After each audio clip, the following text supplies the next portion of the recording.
use the resources. Kenya's security system has been thrown into an unprecedented governance crisis after the High Court sentenced Acting Inspector General of Police Gilbert Masengeli to 6 months in prison after being found guilty of contempt of court. With Masengeli being the most senior officer in the National Police Service, the service is now facing the irony of being headed by a convict with a heavy legal and moral burden to deal with. However, the court could waive the sentence if Masengeli presents himself before it within the next 7 days. Let's take a look at that sentence where Justice Lawrence Mugambi ordered that Masengeli submits himself to the Commissioner General of Prisons, failure to which the court directed that the Cabinet Secretary for Interior, Kithure Kindiki, enforce the order. Now, the ruling reads that in the event he doesn't submit himself, the CS Interior must take all steps to ensure he is committed to prison to serve the sentence. The judge, however, suspended the sentence for 7 days, during which Masengeli will have an opportunity to avoid serving the sentence. The ruling says the acting police IG may redeem himself and comply by availing himself before the court in person.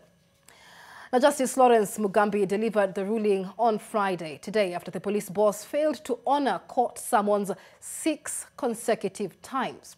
Now, prior to the sentencing, the acting IG had made a last-minute attempt to stop his sentencing, contending that his absence from court was necessitated by critical security operations in various regions, including responses to militia attacks and other urgent threats. Masengeli had been summoned by the court to explain the whereabouts of Jamil Longton, his brother Aslam Longton, and activist Bob Njagi, all who were allegedly abducted by individuals believed to be police officers in Kajiado County on the 19th of August 2024. So what does this sentence mean?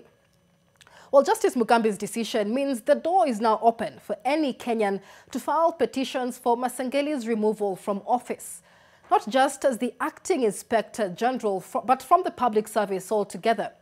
Now, given that Masengeli is holding fort, awaiting the fate of Douglas Kanja, who is awaiting approval by Parliament and appointment by President William Ruto, Masengeli remains the substantive Deputy Inspector General of Police. Masengeli could also be sacked if disciplinary action is taken against him under the National Police Service Commission Regulations of 2015, a document that states that the National Police Service is required to take appropriate action against officers whose actions are deemed to have violated the institution's rules and regulations. Now, if the police service fails to take any action, the National Police Service Commission can step in and initiate disciplinary action. The acting Inspector General could also be deemed to have fallen short of the requirements of Chapter 6 of the Constitution, as he is guilty of contempt of court, a violation of the rule of law, which states that all officers are required to respect. He now joins a list of senior government security officials who have been found guilty of a similar offense. However, none has served the sentence, either ignoring the court's decision or appealing against it. Let's take some examples. In 2020, the then Interior Principal Secretary Karanja Kibicho was jailed in absentia for 3 months over contempt of court charges. Justice George Odunga directed the then Inspector General of Police, Joseph Boynet, to immediately arrest the Interior PS and send him to prison. This did not happen. In 2021, the then DCI Director, George Kinoti, was sentenced to 4 months imprisonment for failing to obey a court order requiring him to release firearms belonging to businessman Jimmy Wanjigi. Kinoti was required to surrender to prison within 7 days, failure to which the Inspector General of Police would effect a warrant of arrest against him. Mr. Kinoti then moved to the Court of Appeal and obtained orders suspending his arrest. And so as the country watches that sentencing of the acting Inspector General, the country